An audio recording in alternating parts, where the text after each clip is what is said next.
What's up, blogosphere?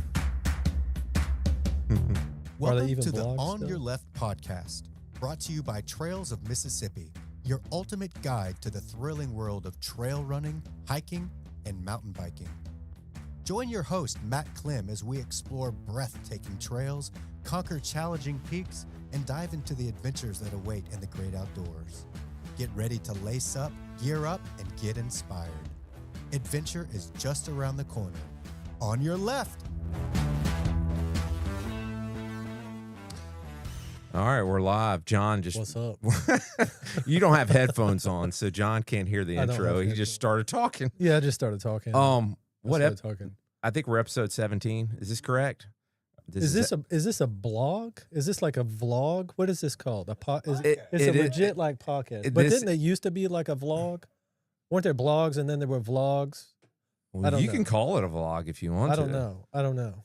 I'm showing my age. I don't know. I have no idea. So technically, it is a podcast. Yeah, it's a podcast. It is a podcast. So it streams to Podbeam, which essentially sends it to all the podcast platforms. So we pay a subscription, an annual subscription to Podbeam, and it sends it to Apple, to Spotify, all that. So it's an audio form. Right.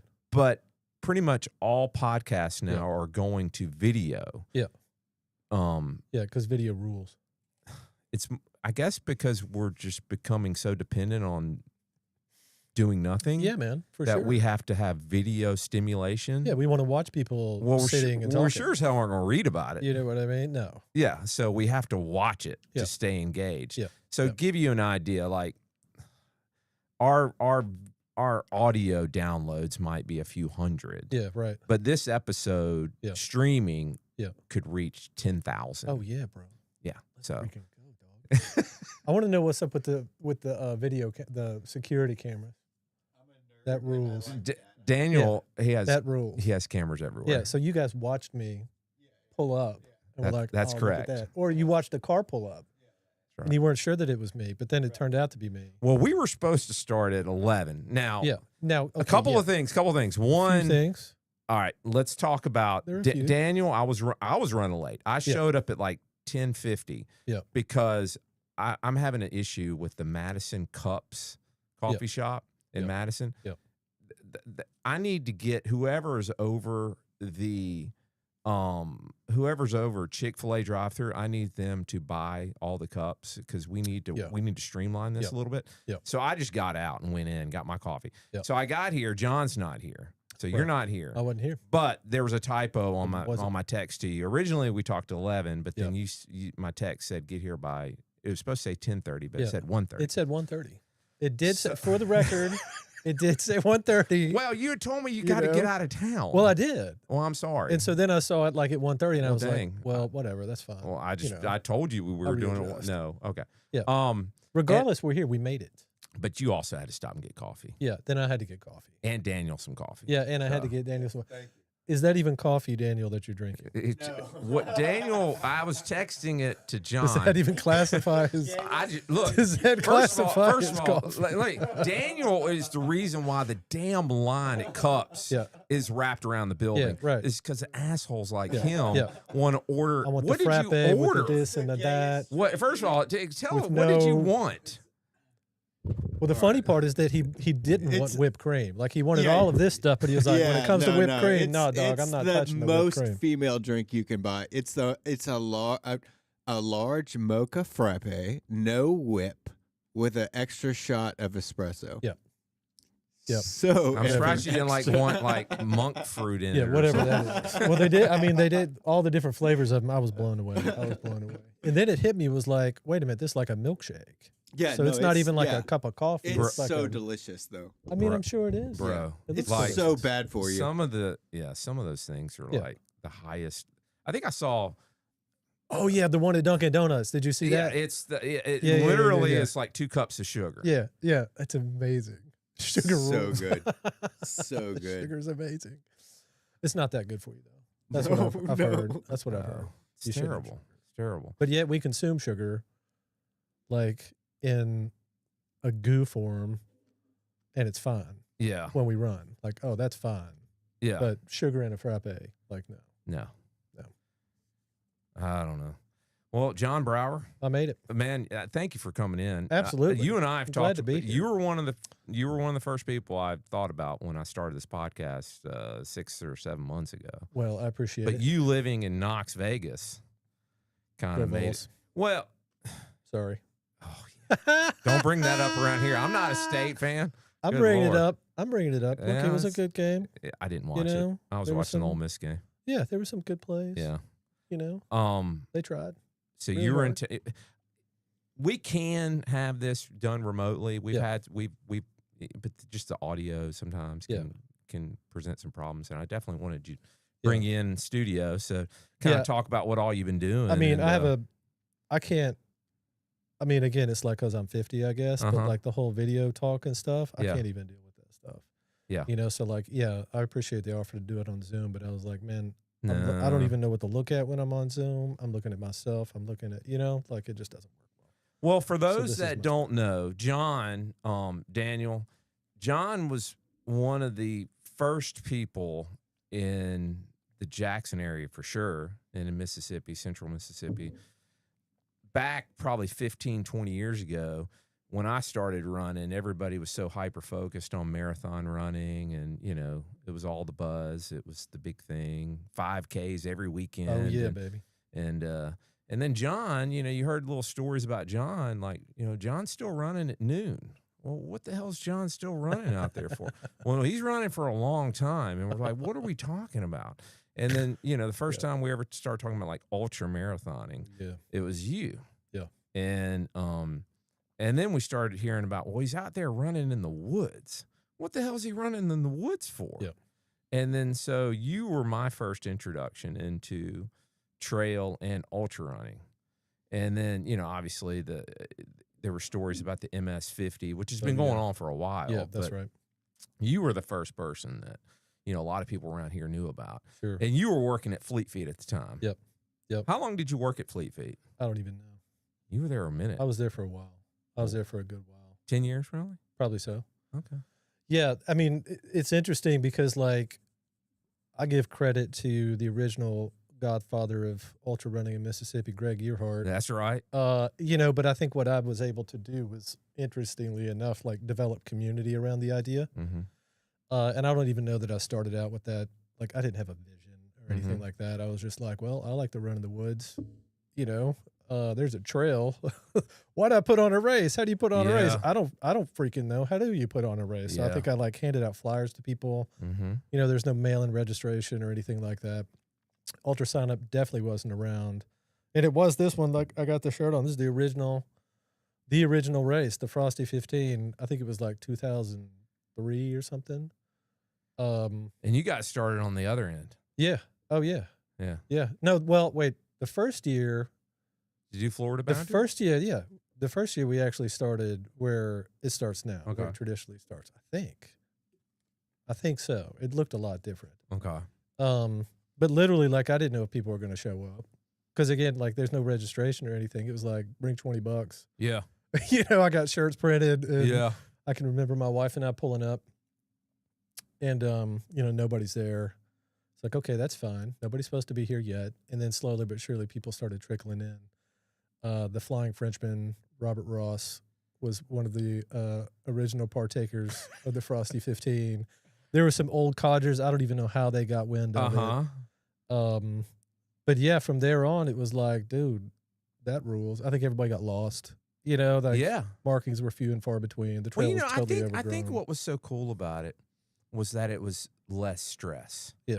Because that's right. I think, especially back then, everybody's so hyper-focused on their split times and, what their mileage is and what's the Boston qualifying time and what's your 5K and just all of this. Yeah, what's your PR? Exactly. Yeah.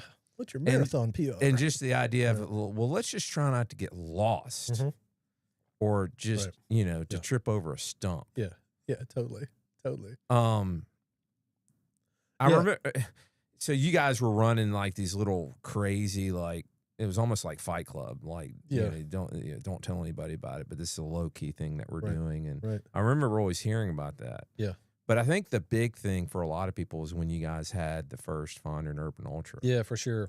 for sure. And that was you and Terry Sullivan. That's right. You guys just decided, well, let's do something. Terry at the time had whatever that Live Strong or whatever. No, what was that thing called? Some kind of workout thing. Live Right. Something like that. He had like a group. Yeah. They were doing they had like a little communal type, you know, group activities where they were doing all these different, and they started doing some of your trail stuff. That's right. And then I think they went off and did some other ultras, and you guys came up with the idea, well, let's do something like, you know, in town. Yeah. Yeah. That was crazy. So you did the Find an Urban Ultra, which was really like, I mean, we joke about. I mean, the first year that was. I mean, it was fantastic. We're lucky nobody got killed. Well, it was like the Wild West. Look, I've talked to Helen. Turn here, turn there. I said, Helen, can we please like cross that street? Totally. They're like, no, can't do that. Can't cross the road with Robert Ross out there. Yes, right. You know, with the little stop sign. That's fantastic. And we had tents, Daniel, set up on the side of Old Canton. Really sketchy. Totally. I mean, Totally. Just tents, like not really. I'm not 100% sure there was a permit or anything. No, I don't know. Terry may have got one. So that I have no memory. So of there being a permit. that was my first ultra marathon. Yeah. Was it really? It was. When was it? I don't know when that was. Yeah, it was over 10 years ago. Yeah, I think it was probably 12 years ago. Yeah. Maybe, I don't know, something like that. Yeah. And I remember showing up, and I was like, okay, well, it's a 5K. Well, it was 4 miles. I guess it was 4 miles. I was like, well, you know, I had run a few marathons by then. I was like, you know, I'll try it. And I remember I stayed out there all day, and I was able to muster 50 miles. And that's kind of what started the whole thing with, you know, oh, that's pretty cool. Yeah. You know, let's. What else? Well, what else can we do? Well, I've also talked about, I'm a recovering addict. Yep. So it's like, damn, there it is. You know, Right. let me feed another addiction. That's right. That's exactly something. right. That's exactly right.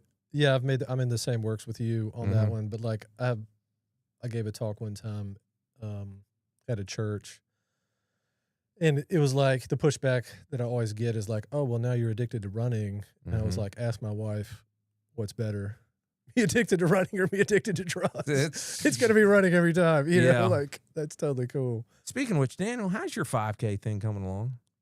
Are we still in that?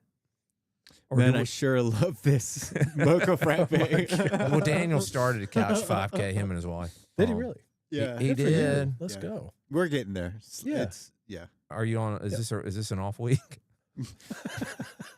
I guess. It's okay. Today's sponsor is Starbucks. Okay, I got it. Well, also too, a lot of people don't realize that you were one of the founders of Mississippi Ultra Trail Society. I'm just going to say you're one of the founders. Well, I appreciate that. So you were in the room. You were one of the first. first. I was in the room. You were one of the first people that I called. The meeting of the minds. It was at. As I It was recall. at. Where in the hell were we at? Community Coffee. Yes, upstairs. CC's Coffee House. Was it upstairs? No, it was downstairs. It was See, downstairs. we met another time, followed right shortly after that at Broad Street. Yes. We had a couple meetings at Broad Street. I think that was talking about trying to do another something. Yep. But we had the first race, and I remember I presented the idea. Well, no, we had getting mutts together. A bunch of us met at CC's Coffee House, and we had this idea of, you know, how can we start like, you know, just a group and whatever. And you were the one that came up with the actual acronym of mutts. Was it? You were. I remember exactly how it went down. You were the one. That? Well, originally, a lot of people might not know this, but it was called MUR. And it was after, because there was FUR, which is Florida Urban Running. Right. Ultra Running, excuse me. I keep saying urban. Yep. Florida Ultra Running. Yep. And we were like, well, let's start MUR. And we actually started the Facebook page MUR. The Mutts Facebook page originally was MUR, M-U-R.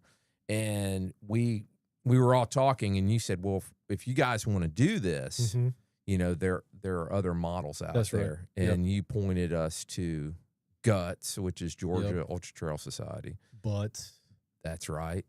And you were like, if you want to do it, you have the model already there. That's right. You could just follow them. And so that's where we came up with the name Mutts. Yep. And it made it a lot easier because we essentially just went on there and ripped off all their bylaws. Heck yeah. So that way we didn't have to write anything. That's right. Just We take didn't out write Birmingham. it. Well, I don't think we really wrote Control F for Birmingham. And That's pretty much what we replace it did. with We Mississippi, just totally ripped them off. But we did have to go in and shout write out the butts. Yeah, we went in. So, yeah, we stole their whole thing. So that's pretty much what they did. Right. And Now- how many members is it now, though? Of Isn't it what? huge? Mutts? Yeah. Isn't it huge? Paying. Okay, so when you say members, Yeah. they have probably, it's a private group that you can join. Yeah. On Facebook, and I want to say they have, it's a couple thousand at least. But then they have annual memberships, which I think you pay like $50 or whatever, and you get like a shirt and a discount code or whatever. It's a few hundred. So, did you ever think it would? I mean, what are your thoughts on all that? No. Isn't it wild? Yeah, I mean, it's crazy. It's crazy. I mean, yeah, I mean, watching the evolution of this sport has just been nuts.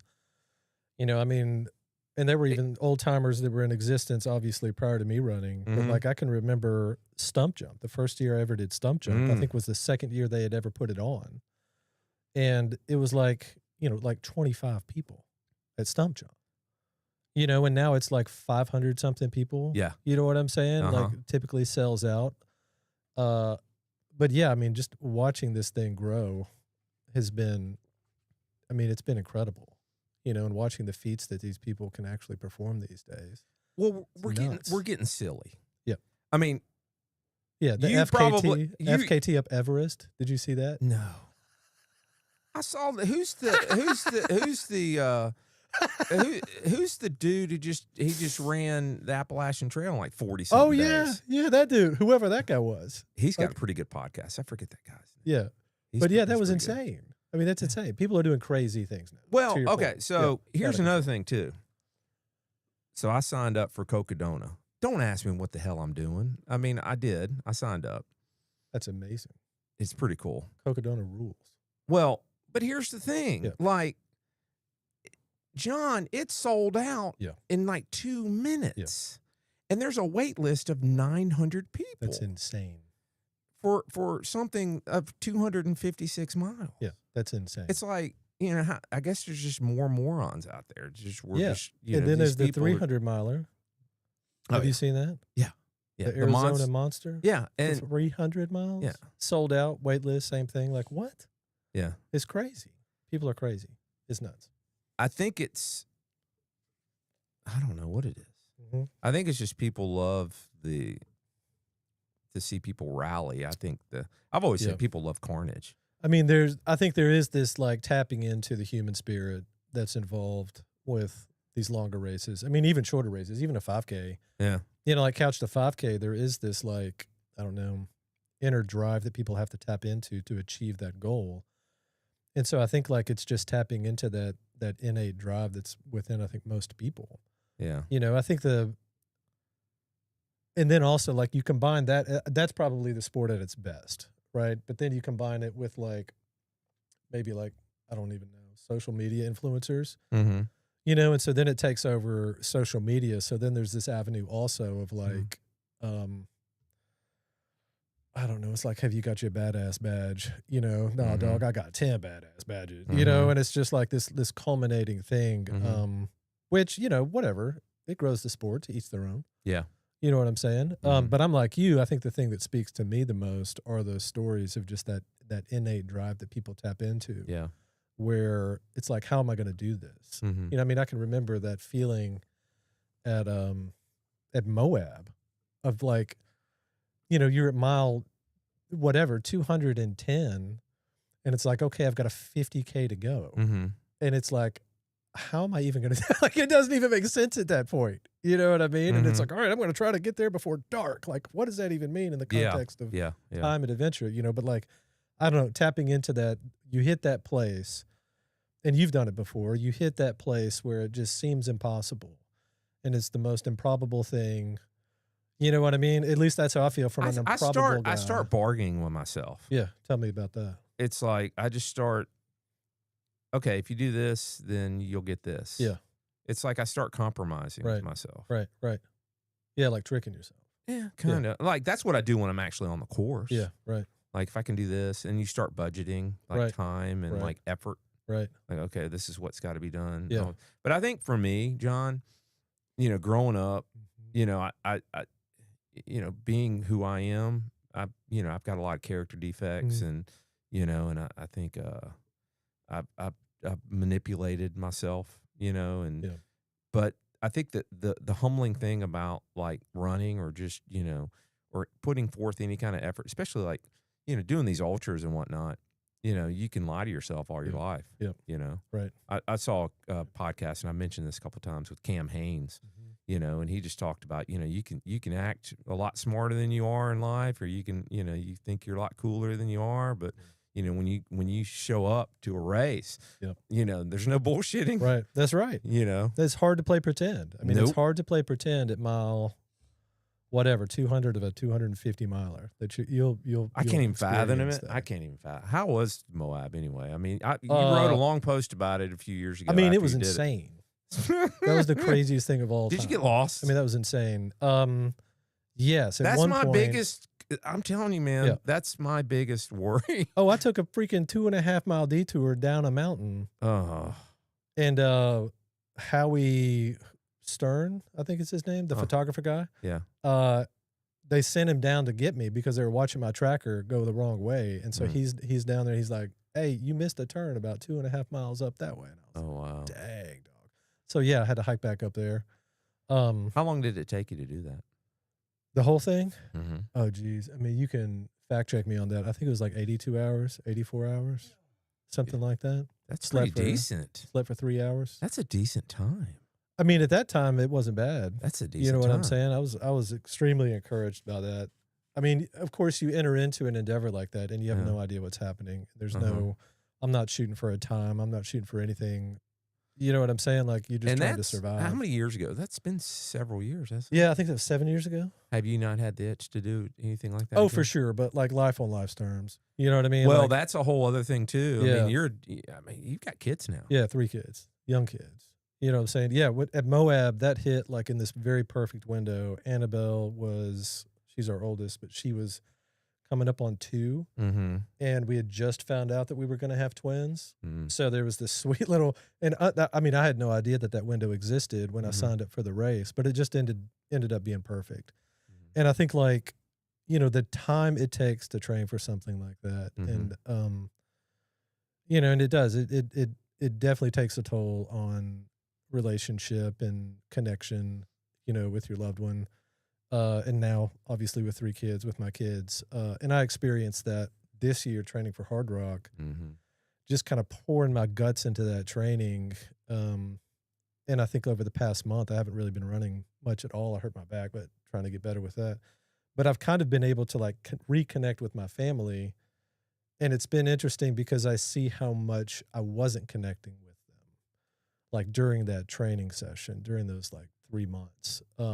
I didn't see it at the time. And, you know, my wife wasn't giving me a hard time about it. But now that I've got all this time available to me, you know, I'm not running 8-10 hours a day. Yeah. Man, I've got so much more time to like play with my kids and like just hang out and be present and cook dinner and, you know, do all these things that I did not realize I was missing out on. So to your point, that's a long-winded answer, but yeah, it definitely takes a toll. Takes a toll on the family. It's tough, man. I mean, it is a delicate balance, isn't it? You know, and I think you and I both, we're selfish. Yeah. Right. 1,000%. 1,000%. And it's like running is healthy, but obviously at a certain point, you know, then can your balances get out of whack? You do have a little bit of an advantage because your wife has kind of got the sickness as well. For sure. And I mean, look, I've got some Daniel, buddies. his wife actually ran 100 before he ever did. She's done. She's a badass. She's wild. But I've had conversations with a couple of my friends whose wives aren't runners, and it is very difficult for them because there is this element of their wife just not really understanding, like, why do you have to go to the mountains every Friday? You know, why do you have to go do this run? Yeah.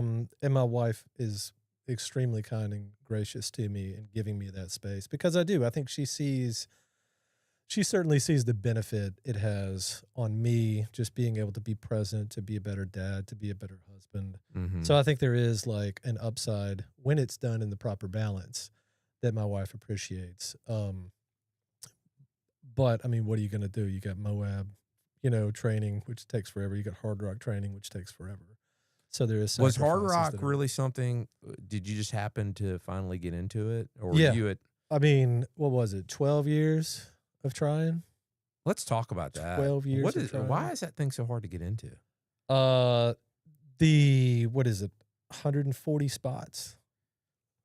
That's it. But why? How do the same 140. people run it every year, though? That's Well, my that's issue. a great question. Well, that's a great it's question. kind of the same thing with Barkley. It's Yeah. like, apparently it's very difficult to get into, but you got the Right. same dudes running it. Yeah. Well, They're- here's another thing, too. So, and I hope this doesn't hurt.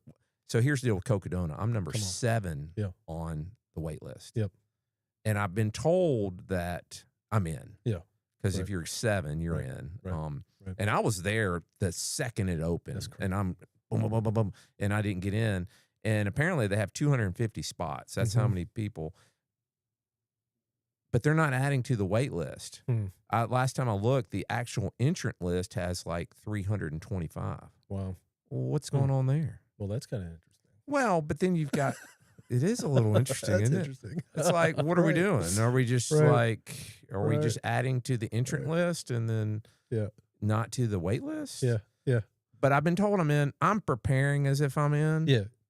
As well you should. I mean, 7 on the wait list. Well, I I've would been say. told I'm in, but I don't know. Yeah, I I'm would- technically, but we'll find out. But Yep.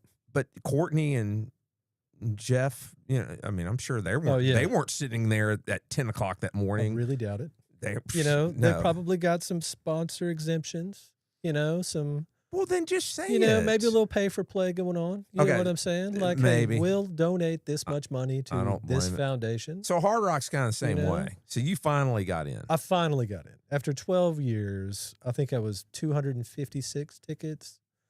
Finally got in. So explain to the audience and to Yep. Daniel Yep.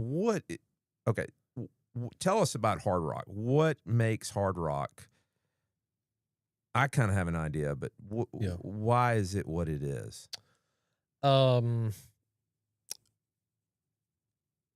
One, it's in the most beautiful place on earth, That's the San Juan Mountains. the San correct? Juan Mountains. In Colorado. If you've never been, you have to go. There's something just specifically different about the colors and the makeup of the San Juan Mountains that is much different than like the Rocky Mountains. Like the Rocky Mountains are much more like granite, rock, gray colored. The San Juans are just like there's reds and there's greens and it's just wild. The beauty of those mountains is absolutely spectacular. So I think that's one thing that makes it especially unique. The other thing is just the difficulty of it. I mean, it's for a loop course, it is extremely difficult. Tons of vert. The idea that you're going to go run is ridiculous. Maybe the guys in the front do, but like it's a majority. It's like a speed hike. You know what I'm saying? Mm-hmm.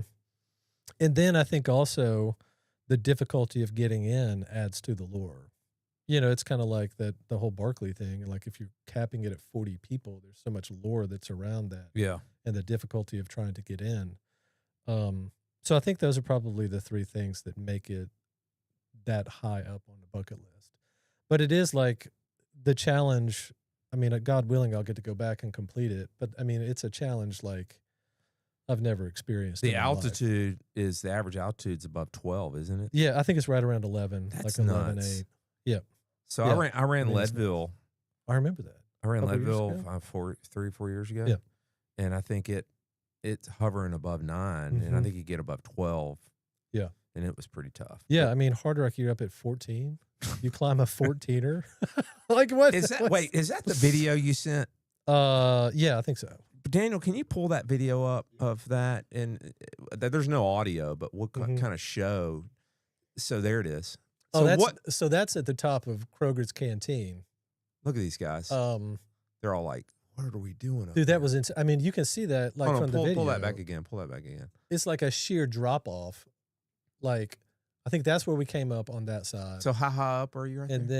then that's where we're going down. What mile is that? That was mile, let's say 70, I guess. Oof. Yeah, that was mile 70. And that climb, like that was ridiculous. That was like Okay. straight up scramble, like 4 points of contact. Really? You're praying to Jesus that you don't fall and die. And that was one thing that I ran into personally was just not being used to that level of exposure. Yeah. Like I can climb, I can do that. You do that at the Barkley Fall Classic. Yeah. Just straight pitches. Mm-hmm. But when you pair that with the exposure, like that high altitude exposure, where it's just this vast expanse, and there is significant consequence if you take a wrong step. Yeah. It just got unnerving. It really did. It was overwhelming at some points. Did you just show up and go? I got there, I guess, 7 days in advance. Oh, okay. So you did. So tried to. Do you think you acclimated enough? No, I don't think so. Okay. Because if I do it again, I'll have to get a hypoxica tent. Like, I'm going to throw it all at the wall this next time. Because that definitely affected me. So for Leadville, it was like, you got to get there a week ahead of time. And Yeah. we did. Yeah. And I think I was fine.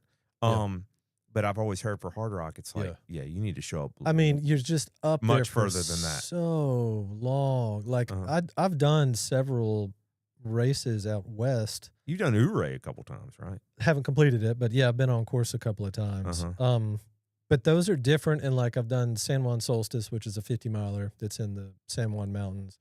Those are different because you're not sitting up at that high of an elevation for that long. You're like going up and you're coming down, you're going up and you're coming down pretty quickly. I think what really just geeked me up at Hard Rock was just going up and then staying at that elevation. I mean, I got checked at like, I guess it was around mile 40 for high altitude sickness or mountain sickness. Didn't have it, but like I was wheezing. I wasn't coughing anything up at that point, but like I couldn't catch my breath.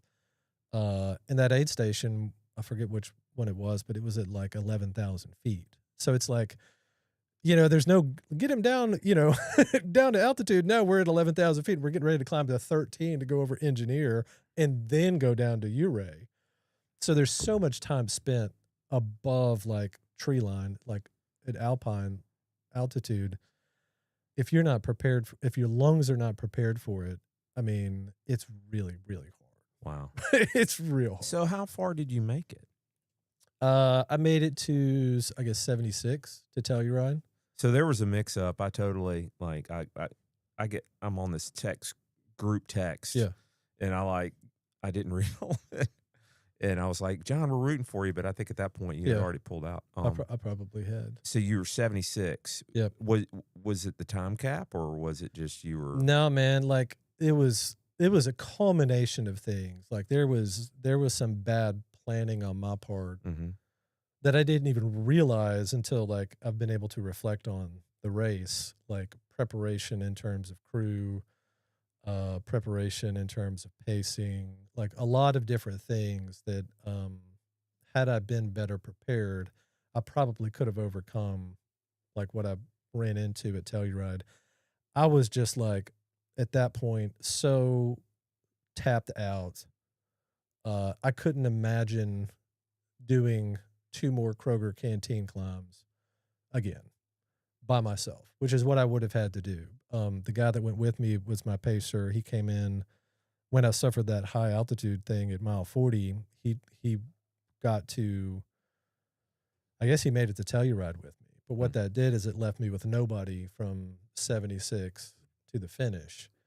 And it's weird because I can typically roll by myself, but I was so sketched out by the exposure of that Kroger's Canteen climb. I was like, dude, I'm not doing that by myself. So it was just a culmination of things that led to me stopping. Plenty of regret.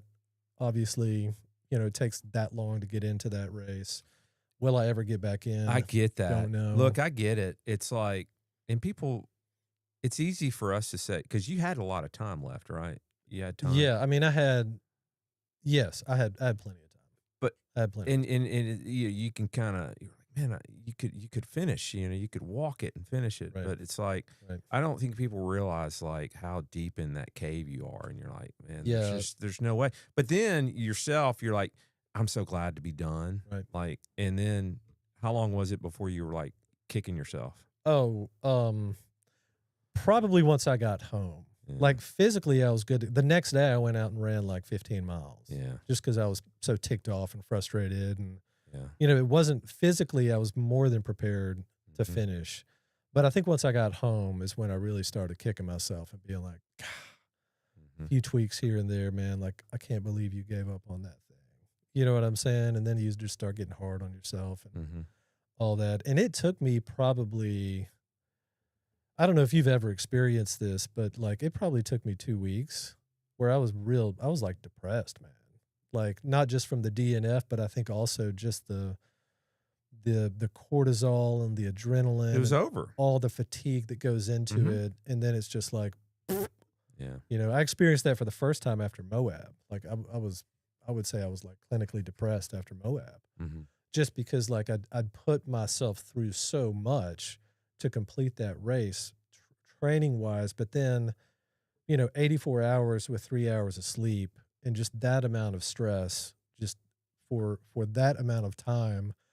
I mean, I can remember feeling that or finishing that race and just being like, I'm a shell of a man. Like, I mean, just out of it, man. It was wild.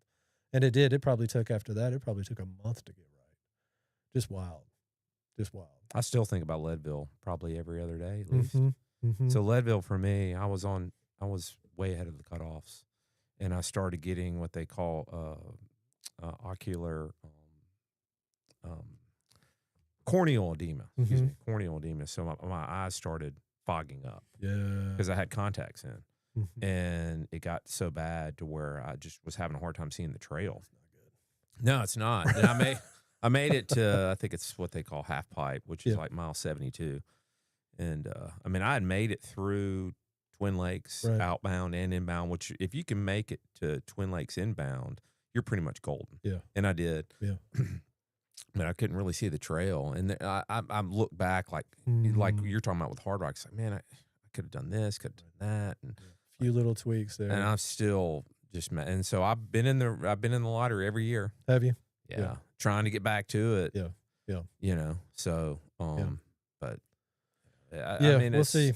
You know, we'll it's see. one of those things. Yeah. I don't know. Yeah. But, I get it though. Yep. Like we invest so much of our time into chasing that, you know, for sure. And then, you know, it's like, we want to make sure that we're balancing life as well. Right. So, yeah. I mean, I pushed the brinks with my Hard Rock training so much so that I'm pretty sure I was on the verge of fatigue syndrome. What's that? Chronic fatigue syndrome. My lymph nodes in my armpits started swelling up like to like pebbles, you know, and then like to marbles, just because I was just up against that edge. So walk me through a little bit of what your training was like leading up. So obviously you were treadmilling it. I mean, so much vert, it's ridiculous.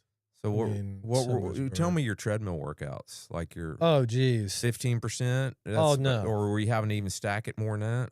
Oh yeah, I mean, I got one of those that goes up to like 40%. So like there was no 15%. It was 20% or nothing. 20 to 25%. Sometimes get up to 40%. But I was climbing 4,000, 5,000 feet at a time. What pace were you trying to hold? I don't even know, man. I was just trying to do it. Like I was counting vertical feet more than I was pace or time. Okay. You know, so the goal of the day was like 4,000 feet, or the goal of the day was like 5,000 feet, and whatever it takes to get to that goal.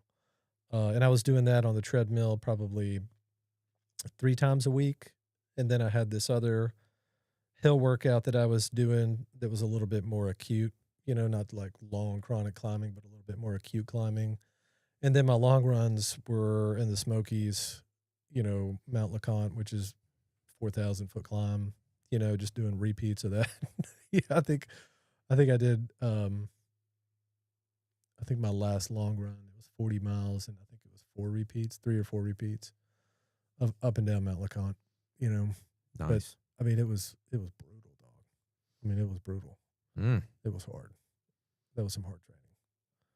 So if you're ever fortunate enough to get into Hard Rock, come to the Smokies, and we'll go climb Mount LeConte. And that'll be a beautiful thing. So, what are your chances of getting in this time? Oh, I'm back down to 1 ticket. So like slim to none. So how many tickets did you have before? 256. Do they just like multiply? So they're I guess, what would you say? It's like exponential. So I got 1 ticket. Yeah. Then next year I'll have 2 tickets. And then the next year I'll have 4 tickets. Yeah, it's kind of like Western States kind of thing. I'll have 16 tickets. Yeah. and then the next year, and it just kind of. You were like a Ricky Overton. Ricky Overton, I don't know how many tickets that dude's got for Western States. Yeah. He's got so many. Yeah. And then Same Jason Wheat. What's up with Jason? That asshole. Well, he changed his name. Did he really? Yeah, you know this. No, what did he change his name to? Hold on. He had one ticket, and that asshole got into Western States. Did he really? Yeah, he did. Did he do it? Yeah, he did. He How was a about that? 30-hour guy, too. Was he really? He said he didn't really train for it. He said it was Yeah. fantastic. Yeah. He changed his name to Jackson Wolf. Shut up. No, he explained it to me, and it really made a lot of sense. Yeah. It really did. Yeah. Made a lot of sense. And Yeah. at first, I kind of was like, what is this guy doing? Yeah. You know, why would you change your name? Yeah. But he explained why he did it. And I was like, no, that's cool. Why did he change his name? Well, I think he was in the military, and Yeah. his drill sergeant always called him Jackson, I guess, because that's the only Mm-hmm. city in Mississippi. So he's like, Jackson. Yeah. So, you know, much of his military life, they just called him Jackson. Yeah. And then he just thought, well, you know, last name Wolf would be cool. So I think it was his trail name. Yeah. I was like, that's cool. I didn't know if it was like the extra ultra sign up name, because, you know, there are many people out there. Right, depending on which race I do. How many? Keep my score up. First of all, right. do you have an idea of what the hell the score means? No. Does it mean anything? I don't know that it means anything. I mean, it means something to somebody. Apparently, if you're going to have multiple ultra sign up accounts. Yeah. I mean, I've got one. Do you only have I've one? got one. Okay. Yeah. With all your DNFs With and everything. all my DNFs. What is your percentage? I don't have any idea. I don't know either. We I can think look it mine's up. like 60. I Yeah. don't know what the hell it Is he still drinking a frappe? He is. Yeah, he's still drinking that frappe. He's sipping. Yeah, I don't know He's what I don't sipping know on what it. it is. You don't Yeah. drink those. You sip on Oh, them. do you? Yeah. Yeah. Yeah, I don't know what my percentage is. Anyway, but yeah, Jason, he came on. Did he really? He did. He Okay. came on right before Cocodona last year. Yeah. And Did he do Cocodona last year? he did. How about that? He's drinking the Kool-Aid. Is he? Bro. Let me tell you something, John. Rules. That guy's into it. He's run a bunch of 200s. I think he ran a 300. That's insane. Yeah, he's all into it. That's crazy. He's into it. I think Jeff Browning's his coach. That's probably not a bad coach. No. If you're going to have a coach. Are you using a coach? Last time I talked to you, Carl Meltzer was your coach. Yep. So my very first 100-miler, you wrote the plan. How about that? Yep. Did you finish? I did. Let's go. That was one of my fastest times, too, matter of fact. How about that? Which one was it? It was Iron Horse in Florida. It was flat. Yeah. Super flat. Yeah. But I remember on the training plan, one of your things was you have to go walk an hour. Yeah. I think it was a lot of walking. Walking's crucial. Yeah. So Walking's I had crucial. hour walks. Yeah. I Unless think you're Helen pro. and I both were following your same plan. Yeah. I mean, if you're a pro, you can run the whole way. Uh-uh. But most of the time, you find yourself walking at some point. So Do you follow David Roach at all? Yeah. You ever listen to him? I can only take so much of that. No, guy. he's hilarious. He is a little bit, but dude, that guy's geeked out big time. Him and his He wife. loves you. They are so He into loves it. you. And he loves you. And he just loves everybody. Just loves you. Yeah. Loves everybody. Loves Yeah. me. He told Yeah. me. He loves me. Yeah. Love you. I love you so he's- much. He's I love you so much. He's into it. It's that's for amazing. sure. I mean, that's crazy what he did at Yeah. Leadville. That's insane. Have you ever been out there? Yeah. It's very runnable. Yeah.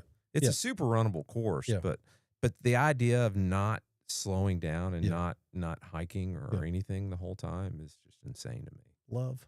He loves you. Yeah, He loves everybody. So what are you thinking about doing now? Just So raise your kids, right, yeah, Be a re-engage, good and- husband. right, re-engage in being a father and a husband. Yeah. So I hurt my back. Mm-hmm. So, and I think that was like, honestly, I think that was God's way of being like, slow the F down, dog. You know what I'm saying? Because like I finished up Hard Rock, Mm-hmm. got out of my depression, was like, what can I do next? You know, I got to feel better about myself. I'm going to sign up for this, that, the other. And my wife was like, I think you need a break. And I was like, no, I don't need a break. And then my back went out, you know, and then it was like, okay, fine, I'll take it. How'd it go out? I have no idea. That's what I'm saying. Like, You know, I straight had up. my back messed up on me a couple months ago. Yeah. You know, stepping off the treadmill.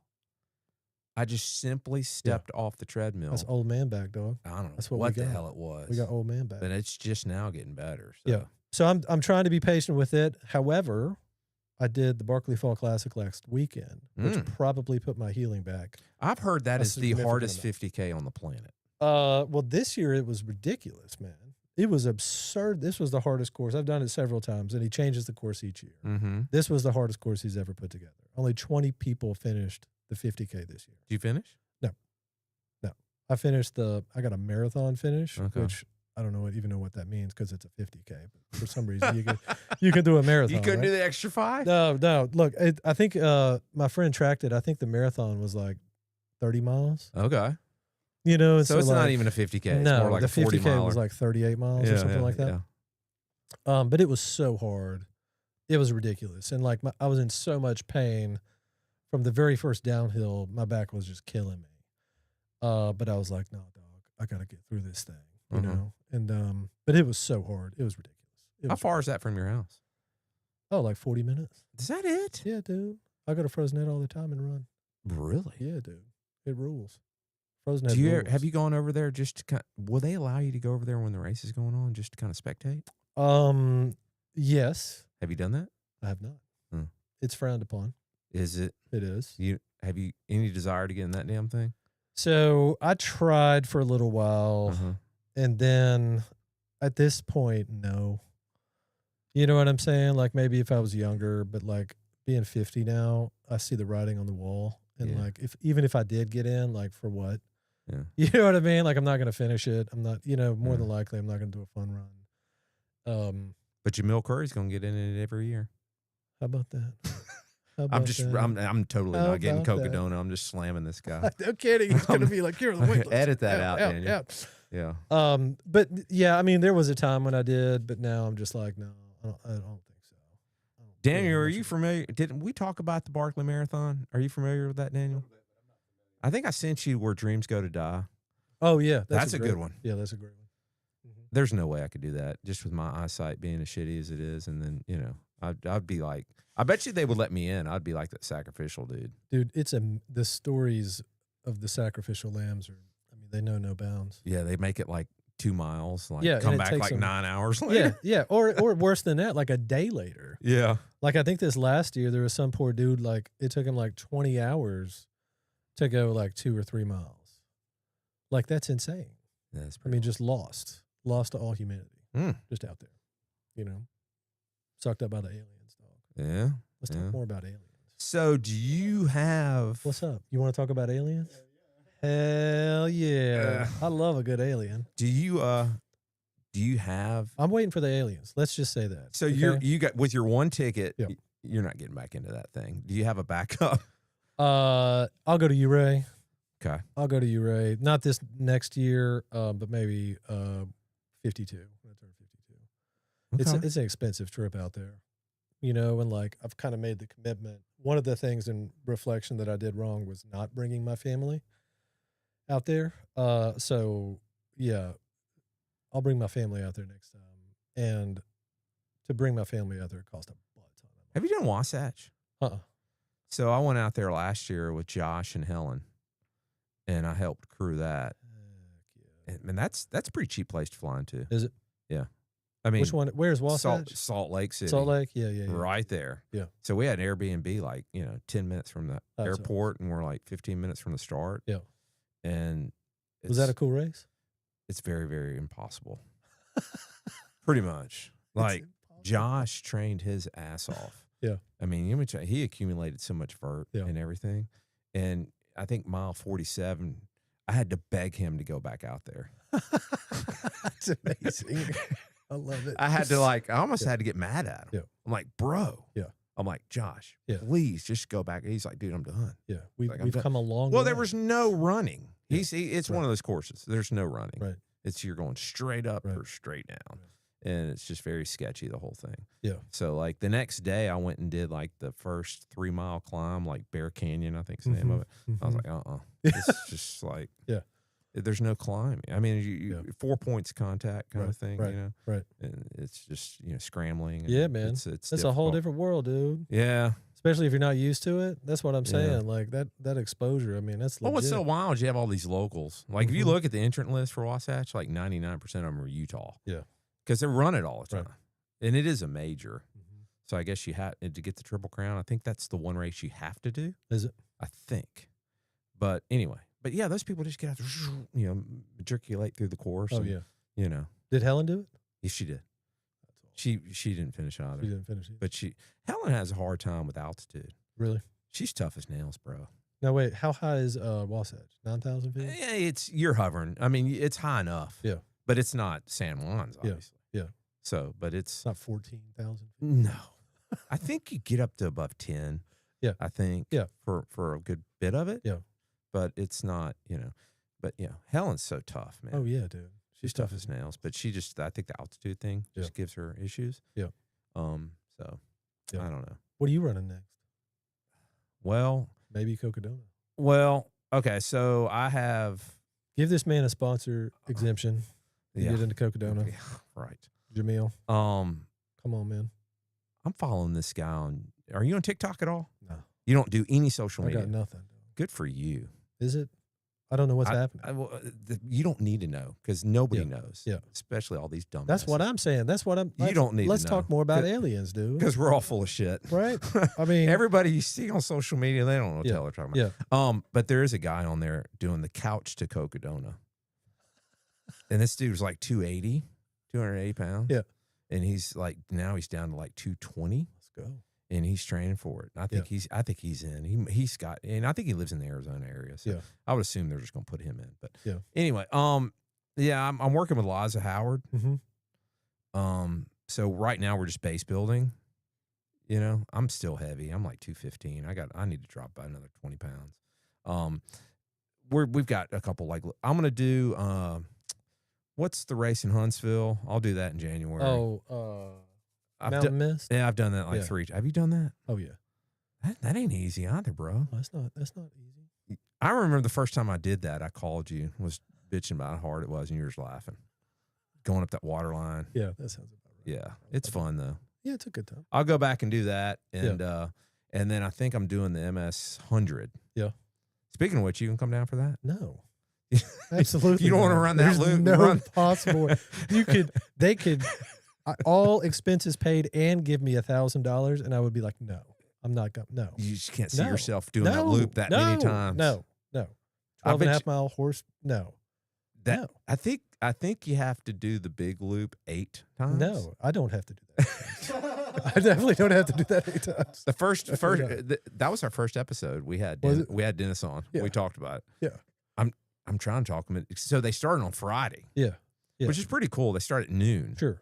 And they have a lot of people show up for that. It was a good turnout. Mike Smith. That's you remember insane. Mike, right? Yeah. Mike.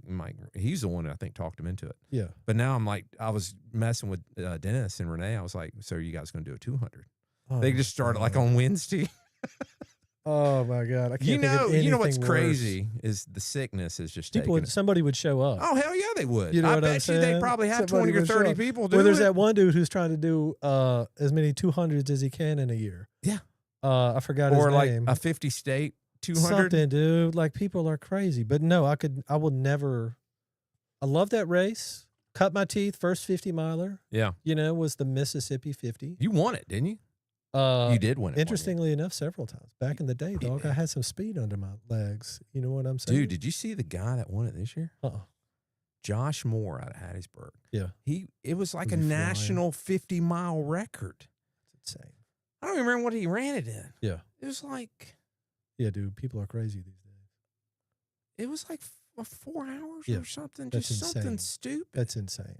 Yeah. That's insane. From Hattiesburg. He broke, and it was I don't blame him. It was a world record. Anyway, like you get down there and you want that thing to be over as fast as you possibly can. So it will be a train and run for me. Yep. I think we've got that on there. I think it'll be like one of my last long training runs before Cocodona. Yep. So that's what I did when I did Moab. I had several hundreds and used those as sort of springboards for just building base. So yeah, I love that idea. I think that's good. That'd be good. You're done with the further than that though. I'm just putting my toe in it. It's a huge investment. I mean, they look like a lot of fun. Mm-hmm. You know what I mean? And like Bigfoot looks like a lot of fun. Looks that beautiful. one actually does look a lot. You know what I'm saying? Yeah. Like point to point. It's Yeah. basically all in the woods. Mhm. Like that looks like a lot of fun. Cocodona looks like a lot of fun. Like going through these little towns. Like it's this like journey. You know what I mean? That's got these little markers along the way. Those look like fun to me. at some point in my life. But I can't see it anytime soon. You know what I mean? Like maybe when my kids get a lot older, I could see myself doing something like that, just like a journey. You know what I mean? But not at this point. Not at this point. I mean, Moab was cool, but I would never do that again. You know what I mean? Like it was like being on Mars. Everything was red. Yeah. And like after the first day, you've seen it all. And it's like, when is this going to end? You know, and I get that. And I think that's one thing that kind of made Cocodona appealing to me was that For the sure. change. That's right. You start out low and then you kind of matriculate your way through and then you run through Sedona. And Right. so it's like changes of scenery. Yeah. You got people signing up for this 200 and hell, I think they're doing a 300 in Memphis on the Shelby Farms Trail. It's a 20-mile loop. Get you some of that. Why would you do so insane? Like that just sounds terrible. That sounds terrible. But didn't you do 100 though in a parking lot? Yeah, that was awesome. Yeah, how was that? It was a 1 mile loop. I can't remember how. I remember when you did that. Totally, dude. It was a straight up parking lot. It was a straight up parking lot. I remember one of my first experiences watching or hearing about anybody going really long. I think they had something at Madison Central on the track, and you showed up. Wasn't it like a walkathon or something? Yeah, dude. They turned off the lights. Like it was over. They turned off all the lights. My ass was still out there doing circles all the Didn't you track. make like 70 miles or something like that? I can't remember. I totally remember that, though. Yeah, I showed up. Brooke and I showed up to support you. Yeah. Yeah. I think I brought you like some baked goods or something. Well, I hope so. Thank you so much. I don't remember, but that's awesome. Thank you for that. I just remember that. Yeah, dude. Like, yeah. I think I've checked all the boxes. Like, well, there is one that I still have to check. But like, which one is that? I've that? done 100 in a parking lot. I've done 100 on a treadmill. You did 100 on a treadmill? Yeah. I've done 100 on a track. You know what I'm saying? So like when it comes to the mediums. How hot was that treadmill when you got off of it? Dude, you want to hear the funniest thing? Because I've run, like, I'll be honest with you, with this heat, yeah, I've been ducking it. Yeah. And so I did a 13-miler last Friday on the treadmill. Yeah, dude. These people at Planet Fitness were like, are you ever going to get off this damn thing? Right. But I like touched it and it was like scalding hot. Yeah. Okay. So when I did that, it was crazy. So I'm running on this treadmill and it's like the home stretch, right? Like I had the garage door up and like I watched my neighbors come home from work, turn off their lights. And I've watched them now wake up and leave to work. It's the next day.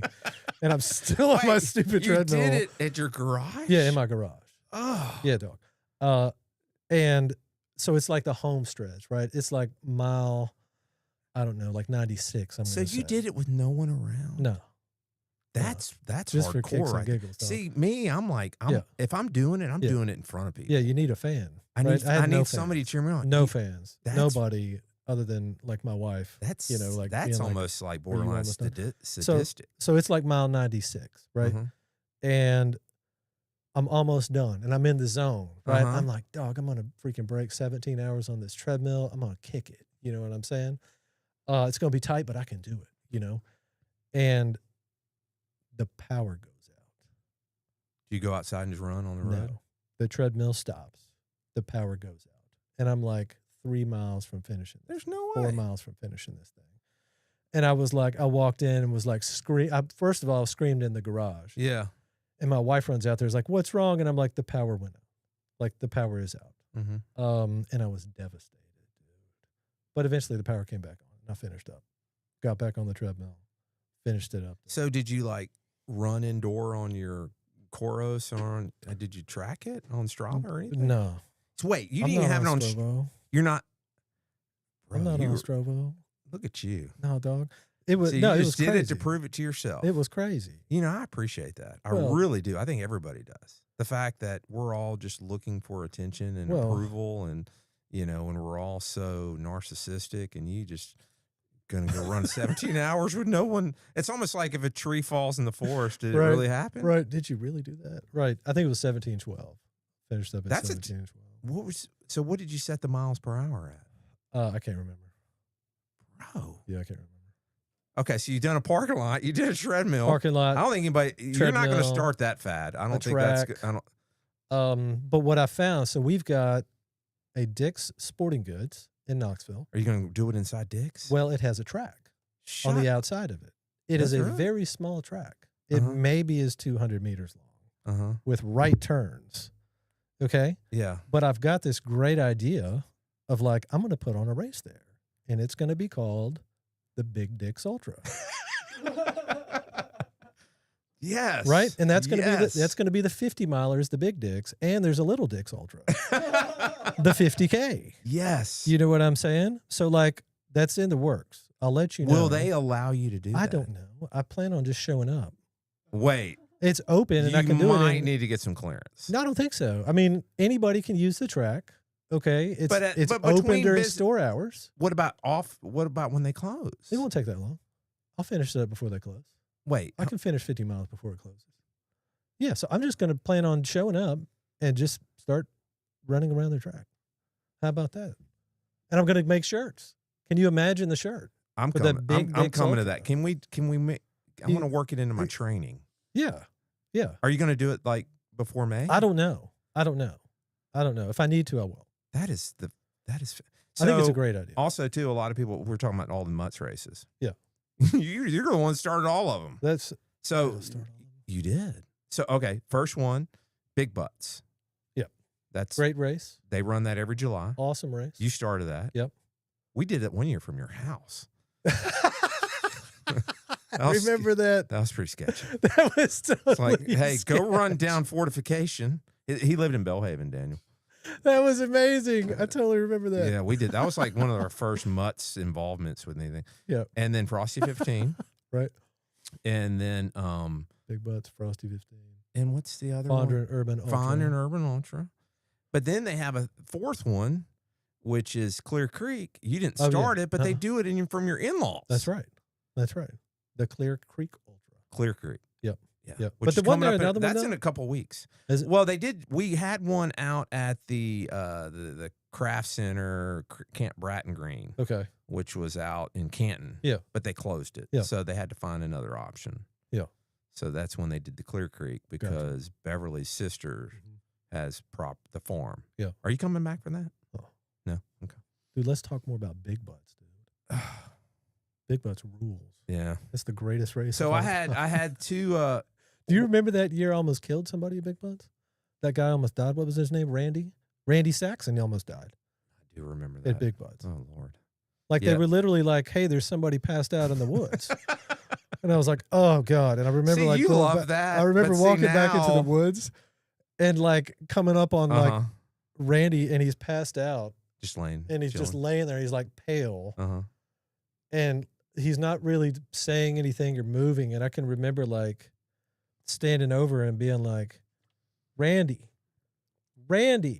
Yeah. And he finally is like blinking and he's like, hey, man. And I was like, Randy, you have to get up. Like, I'll help you, but you have to get up. Yeah. Like I don't know there's no ambulances here. Yeah. Like you have to get up. And I can remember like, hiked him out of the woods and he ended up at the hospital. I guess getting IVs or whatever. I think he was fine. I think he was sure fine after that. He's fine. I'm sure he was fine. I'm sure that it worked out. Whatever. But yeah, that was amazing. That was an amazing year. It was like 130 degrees. It gets brutal. This past year we had a course record, Peter Gazeri. You know That's PK? not fair. He flew through it. Yeah, that's not fair. PK, and then I also had PK came in right after Big Butts. Yep. And then the new girl, Lindsay Norris. I don't know. You probably don't know Lindsay. She'd never run a trail race. Wait, no, she'd never run an ultra, I don't think. And she won the 100K. Yeah, she ran it in like 10 hours. It's insane. People are insane. That's how the sport's getting, man. Kids these days. The kids these days. Dude, they're on PEDs. What's up with performance enhancing drugs? I'm all for that. I mean, not drugs, but I don't know. I mean, maybe some what do you think? Human growth hormone. Some little HGH. Sure. I'm not opposed to that. Little T. You don't get high off of that, do you? No. Okay. I don't think so. You run real fast though. I mean, you could. Well, future episodes. So, I just dropped some. Future episodes. I'm planning on starting a segment, Coach's Corner. I like that. And the next one, I'm gonna have Liza Howard. Oh, she's gonna because we're in the middle, kind of like 100-mile season. Yeah. So Liza, she's legit. Yep. She's a real deal. Yeah. She's won Leadville, Yeah, and dude. she coaches athletes for Legend. everything. I'm going to get her to come on, Yeah. and we're going to talk about whether it's foot care or Yeah. crewing or whatever.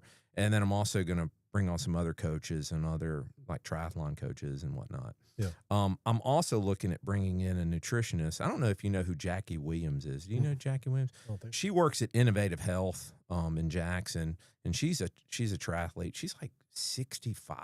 Wow. And she's still banging out half Ironmans, but she's a nutrition specialist or whatever. And I'm going to bring her on to talk about, different things that we can do as we get older. Yeah. I actually just got a blood panel done, and I go back like next week to get the results to see, what my levels are looking like. Yeah, right. Do you ever pay? I mean, what's your diet? Are you just eating whatever the hell you want, or just, pretty much. really? Ho-hos, ding-dongs. You know what I'm saying? Like, straight up. Swedish fish? Just totally, bro. Yeah, I think it was, what was it? I think it was last year at Cruel Jewel. I showed up with like a prime drink, one of those prime ice pop primes. Yeah. And some Swedish rolls, Yeah, those little Debbie Swedish rolls, and just packed it out. Dog. There you go. Packed it out. But no, I do not adhere to any kind of diet or regimen. I probably should. Well, you just turned 50. I know. I've got problems. My back went out. That's probably, I think we're going to have to start kind of focusing a little bit. If we're going to continue to try to do these stupid things, then I think we kind of have to. Yep. Yeah, I mean, I definitely do not recover like I used to. Mm-mm. I definitely do not recover like I used to. So I interrupted. You've got a couple things. Before we're going to start wrapping this up here shortly, but you got a couple things in the hopper? Potentially like next year. I'm just chalking up 2025 as a big L. You know what I'm saying? Like, I wouldn't call it an L because it was an experience you'll look back on. It was an experience, but I'm just gonna like let the old back heal up. Yeah. And look at 26. There's Knoxville is gonna have its first like 24-hour event, like in Knoxville proper at World's Fair Park, and that's in April. Mm-hmm. So I'm gonna go do that. I think that'll be a blast. It's like a half-mile loop. Like in down. What are you talking about? We're talking. It's gonna be amazing. Oh, okay. And there's great potential, like that homeless people will show up, yes. just based on the location of it, and they'll kind of get wind of like free food. Fantastic. There'll be an aid station, Yeah. so they'll be like, "This is free food and free drinks." Yeah. And so it could potentially be something. Sounds great. And then after that, dude, like I don't know what 26 will hold for me. UTMB. Have you ever had any desire for that? So I've got problems. I'm willing to acknowledge that. Yeah. Multiple problems on multiple levels. So no, but Tour de Jean. Yeah. That's my bucket list. And then all of a sudden, right, Tour de Jean is like the 200-mile version of UTMB. Mm-hmm. But now there's Tour de Glacier, which is like 280 miles or something. So I'm like, man, if I'm going to make all this effort to go over to Europe, you might as well. I might as well just like. So throw it I had all at the mentioned it to wall. Liza, and she's like, "Well, you should probably consider like CCC, which is the 100K, right? I think. Yeah, I think so. It's 100K. I think so. But I mean, Yeah, I mean, I don't know. My view is like, man, if I'm going to do the effort to get in, go overseas for something, like I might as well go ahead and hit that bucket list out of the park. Well, But prior to, I'd love to get back to Uray at some point. I got unfinished business there for sure. And that's totally doable. you've done that a couple times. Mm-hmm. Totally doable. First year I got to. That's I just don't simply freaking going know, up like- and down the same mountain. Dude, it's though, isn't it? hilarious. I mean, the course map, all you're doing is just bagging peaks. That's Yeah. it. Like, Going up go and up this down. one, go up that one, go Yeah, up this one, I go up that remember that. one. Mhm. You get a hole punch like at the top of it Mhm. to prove that you got there. Yeah. So yeah, I'd like to go back there. Got to mile 60 first year. I tried it and then went back, I guess maybe 4 years ago, and got caught in a lightning storm and couldn't make it over a pass and got timed out. So yeah, I'd like to get back there. Wow. I'd like to get back there. Well, man, look, this has been interesting. Yeah, man. I mean, everybody. Personally, I just want to thank you for, I don't know. I mean, I guess just kind of shedding the light on it. And I never forget, like, Leslie. Now, they sell trail shoes at Fleet Feet. Yeah, dude. I never forget Leslie's like, damn, John got me to buy all these damn Cascadias and I can't get rid of them. I still had, and I bought, I think I had like 2 or 3 pairs of Brooks Cascadia that I got off the clearance. Yeah. And then I just used as like kick around shoes for a while before I started, because back then nobody was buying trail shoes, but you talked her into right. But now they have a steady stream of trail clients that people come in and buy trail shoes. Here's a funny fact. So I got a hold of the first ever Hokas. Like when Hoka first came out, I don't know if you've ever Googled the original Hoka. It's the goofiest looking shoe of all time. Well, they're still pretty damn goofy. They're still pretty goofy. But like, so I got a pair of them. And I can remember, I don't remember who it was, but like Fleet Feet was never going to carry Hokas. They were like, we're never carrying that shoe. That's the goofiest looking thing of all time. And now look at Hoka, dog. It blew up. Yep. It has blown up. I need to get those shoes out though. Do you still wear them? Hokas? Yeah. Love them. I think the Challenger's the best shoe on the market. The Challenger? Are you a Speedgo guy? Yeah, I'm a Speedgo. I'm a Speedgo guy. I get it. I am. It just fits my foot. Well, I just like it because I can run road too. Right? Yeah. I mean, it's just good for both. Yeah. So. I'm a Clifton guy on the road. Okay. Speedgo guy on the trail. I've tried all kinds. I tried these things like Topos. I've tried. Topo, tried. I like Topo. I mean, I like Topo. They're fine. Mm-hmm. They're fine. But then I throw on a pair of those Speedgos, and I'm just like, oh, this is butter. Yeah. This is just butter. What kind of pack did you use for which one? For Hard Rock. For Hard Rock, just one of those Salomon packs. Yeah, you have to. It's like a certain capacity, though, right? So you probably use like the S12 or. Yeah, it was the bigger one. Yeah, it was the bigger one. Because Daniel, for some of these longer races, or more technical ones, there's like a required list of stuff like the safety blanket, the emergency kit, the tracker, all that stuff. So there's like a whole laundry list of stuff that I've got to get for Cocodona. That's right. So I actually bought a bigger pack with the quiver, and then I used the Lecky poles. Yeah, right. I just got a pair of those because I'd always use Black Diamond. Do you use Lecky? Yep. Are you a fan? Yep. I don't know how I feel about the gloves. Yeah. Yeah, the little straps. Yeah, the strap. Meh. Yeah, I mean, you just got them on the whole time. Yeah, you got them on for the whole time. You're taking them for 3 days, 3.5 days, 4 days. Bro, it's going to take me longer than that. It's going to take me 5. However long. They give you 100. Wait, what did they give you for 125 hours? That's a lot. You want to come out? Hey, That's look, quite if the you can fly, huh? That's quite the cutoff. It's 125. It's very doable. That's doable. John, if you want to come out, I'm always I've told people I've open invitation. So I've got a couple of crew people, but I'm definitely in need of safety runners, not pacers, but they call them safety runners. So if you want to come out, you can come out if you'd like. I can see why. As I recall, when you get into those after day 3, somebody to hold my hand. Everything just becomes a blur. Yeah. Time itself ceases to exist. Yeah. That's when the aliens come out. That's when the aliens come out. But it's a wild experience. I can't wait for you to have it. Well, I appreciate you. I mean, this has been a lot of fun. Yeah, dude. For real. Yeah. Next time I come back, I want to talk about aliens. We could do that. We'll talk about the Big Dick Ultra, which is fantastic. Yeah. Big dicks and little dicks. Ultra. So for big butts, they still give out the underwear. Do they really? Yeah, they do. Yeah, that's genius. They still do the whitey tighties or whatever. So you've got to do something like. Oh my! I mean, what can you do? There's lots of things that I could do. Yeah, I could be very creative. There's lots of things I could do. So. But I do have 3 kids now. Yeah. How old are they now? So it's got to be in bounds. Annabelle's my oldest. She's 9, and the twins Maggie and Camille are 6. Ooh, you're in the thick of it. Yeah, bro. Yeah. It's tough. Are they playing sports and tough. Stuff?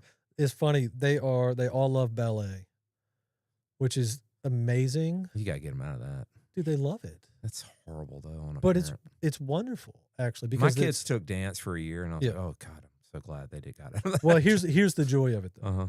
It's all at the same place. Sure. And there's no travel. Yeah. You know what I'm saying? I got it. So like for us as old parents, Yeah. we're like, dance your brains. Get it. Yeah, dance your Is brains. Beverly running much? She is, man. She's getting it back on track. She dabbles here and there. You know, She's still doing the blues every year. She's not. She gave that. Yeah, she's not. She's not. I can't remember what she said, but she started doing the Knoxville Marathon every year. Very nice. Yeah, so she'll do that this year. We'll give her our best. Yeah, for sure, man. And tell her thank you for allowing. For sure. I mean, seriously, it's absolutely. You know, we got to give our wives credit. Oh, 1,000%. I mean, John, we got pretty lucky. 1,000%. Think about that. 1,000%. Think about how lucky we got. Oh, Daniel dude. too. Daniel's got a good one. Does he? Well, he's lucky. I mean, she won't bring him frappes though. Well, she's trying to get him to do couch 5K. No, but seriously, Right. how long have you and Beverly been married now? 19 years, man. Brooke and I Almost. are coming up on our, well, actually, the 4th of October will be our 30-year dating anniversary. Isn't that wild? But 25 years in November, it'll be our.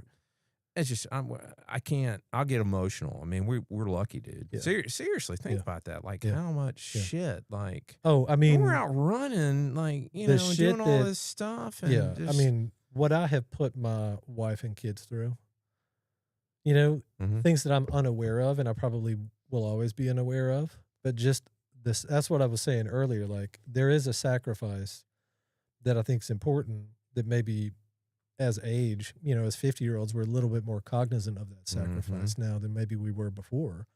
But there's a sacrifice to it, you know, and it's not just like, oh, John's going to go out and run for 10 hours in the Smokies and there's no effect. No, man, like who picks up the slack? You know, she's watching the kids. That's right. Managing the kids. Then we got to feed. Then we got to do this and we got to do that, you know. And then, like we've kind of said, recovery's not the same.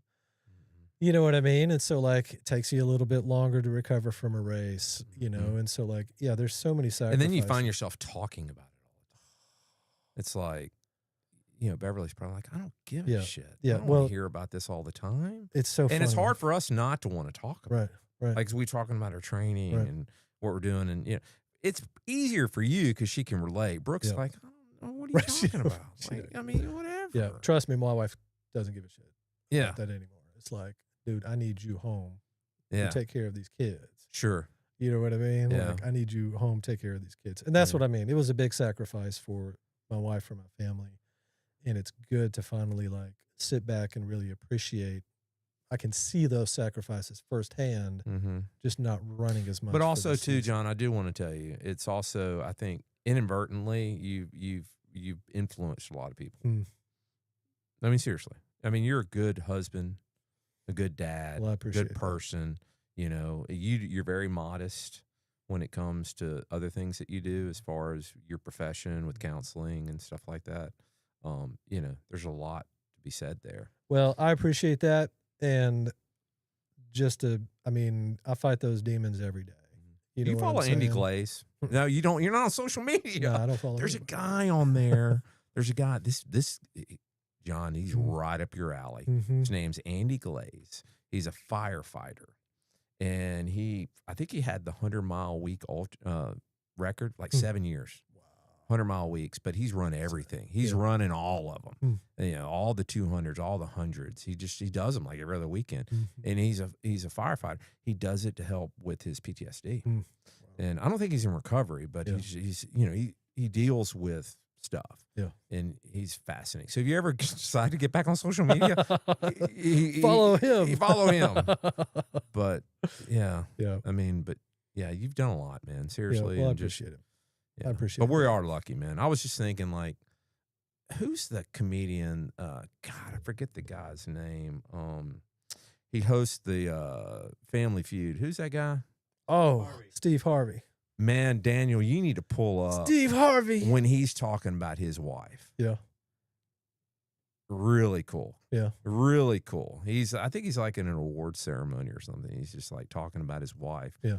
And he's like, he said, I will kill everybody in here for that woman. You know what I'm saying? Like, it's like you can't. Right.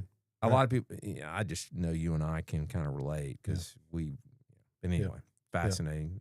look that up. So yeah. You got anything in closing you want to mention or Man, anything? I appreciate you. I appreciate you carrying on the legacy. You know what I'm saying? Like I said earlier at the beginning, shout out to Greg Gearhart. I think I was able to kind of build, or at least start to build community. And it's just been really cool, even from a distance, to see that community grow into what it is now.